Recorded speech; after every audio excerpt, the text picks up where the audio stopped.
میرے رضا پیارے رضا آچے رضا دل میں بسا ہے قامت زیبا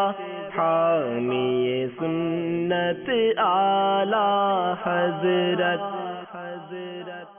ہمارے آقا نعمت امام اہل سنت مجدد دین و ملت پیر طریقت عاشق ماہ رسالت حضرت امام احمد رضا خان علیہ رحمت الرحمان سرکار صلی اللہ علیہ وسلم کے ثناگر تھے اور مٹے ہوئے تھے۔ ریاست نان پارا کے نواب کی مدحہ میں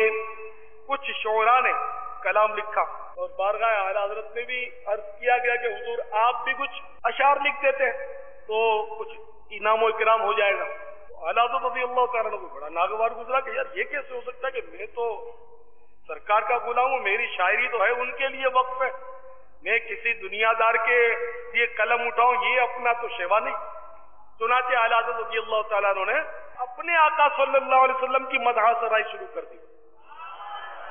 اور سرکار کی شان میں لکھنا شروع کر دیا، اور اس وقت آپ نے یہ کلام تحریر فرمایا، وہ کمال حسن حضور ہے کہ گمان نقص جہاں نہیں، یہی پھول خار سے دور ہے، یہی شمع ہے کہ دھواں نہیں۔ یعنی میرے آقا صلی اللہ علیہ وسلم تو ہر شے آپ کی کامل ہے، تو یہاں حسن کا تذکرہ ہے کہ میرے آقا صلی اللہ علیہ وسلم کے حسن اس قدر کامل ہے کہ جہاں نقص ہونا تو کجا، یعنی کوئی ڈیفیکٹ اور عیب ہونا تو دور کی بات ہے، کسی عیب کا یہاں سوچا بھی نہیں جا سکتا۔ پھول میں کانٹے ہونا یہ ایک بدنمائی کی علامت ہے، اور شمع کتنی حسین ہوتی ہے لیکن اس میں کالا کالا دھواں جو ہے یہ اس کی بدنمائی کی علامت ہے، مگر سرکار صلی اللہ علیہ وسلم وہ پھول ہیں اور وہ شمع ہیں۔ اس کو اعلیٰ حضرت کے الفاظ میں سنیے، یہی پھول خار سے دور ہے، یہی شمع ہے کہ دھواں نہیں۔ سرکار صلی اللہ علیہ وسلم ایسا پھول ہے کہ اس میں کانٹے نہیں ہیں، یہ تو ایسی شمع ہے کہ اس میں روشنی ہی روشنی ہے، دھواں نہیں ہے۔ بڑی خوب آپ نے بندش فرمائی نان پارا کی اپنے مقطع میں، اور بالکل واضح کر دیا اپنا موقف۔ فرماتے ہیں کروں مدح اہل دول رضا، دول دولت کی جمع ہے، یعنی میں اہل دول یعنی دنیا کے مالداروں کی مدح سرائی کروں، ان کی تعریف کروں، ان کی خوشامد کروں مدح اہل دول رضا، پڑے اس بلا میں میری بلا،